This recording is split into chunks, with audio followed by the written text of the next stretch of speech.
Ceci n'est pas un bâtiment abandonné, mais bel et bien le complexe scolaire Segbea dont une partie de la clôture s'est totalement effondrée. Cela constitue un danger pour tous les usagers de ce lieu de savoir, surtout à quelques jours de la rentrée académique 2022-2023. Tel que vous voyez derrière moi, la clôture, son état, vous voyez, des fissures un peu partout. Et tel que ça se présente, vous n'êtes pas sans savoir que ça peut tomber à tout moment. Et c'est un endroit par où prennent nos élèves. Et c'est un grand risque. Vous avez eu à visiter l'autre partie, la clôture qui est derrière le bâtiment du groupe C. Et vous avez vu que c'est affaissé, c'est effondré par endroits.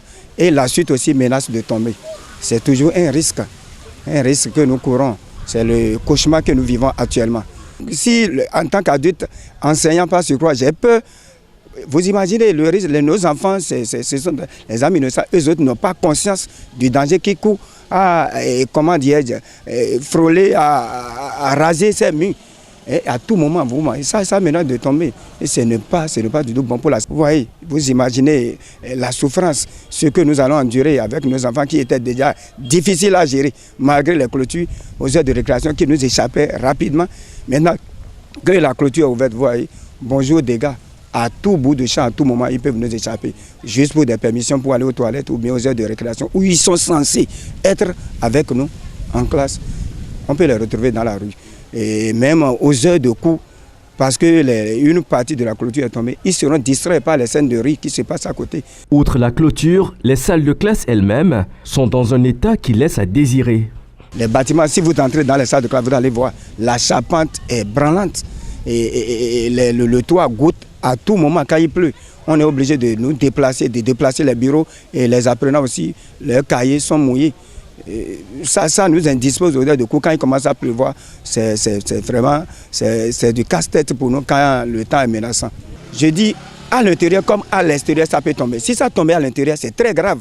Si c'est aux heures de classe, c'est très grave. Maintenant, si ça tombait à l'extérieur et que par mégarde, c'est quelques enfants s'y trouvaient aux heures de récréation, par exemple, vous imaginez? Donc vraiment, le pire menace, le danger menace. Le danger est là, palpable. Et ne laissons pas le temps passer pour, après, jouer aux pompiers.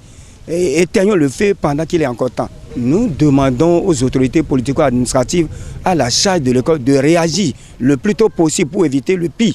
Nous profitons également de cette opportunité qui nous est offerte pour adresser un SOS, un cri de détresse à toute bonne volonté susceptible de nous aider à réagir. C'est pour une bonne cause. C'est pour les enfants qui constituent la relève de demain. Le chef du 3e arrondissement de la ville de Cotonou, approché par nos équipes, se veut rassurant dans ses propos et demande aux populations de toujours faire confiance aux autorités. Oui, j'ai été faire le constat il y a pratiquement 2 semaines. J'ai vu que la clôture nord de l'école est tombée.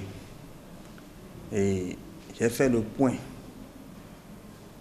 aux responsables DST de la mairie de Cotonou et le maire en chef. Le maire a donné des instructions fermes pour que la clôture soit reprise d'ici quelques jours. Donc, le responsable DST de la mairie de Cotonou est à pied d'œuvre pour que la clôture soit remise en état. Vous savez, c'est un travail titanesque. Il faut reprendre la clôture. Et il faut creuser, enlever les débris et tout ça là, et faire une très bonne clôture.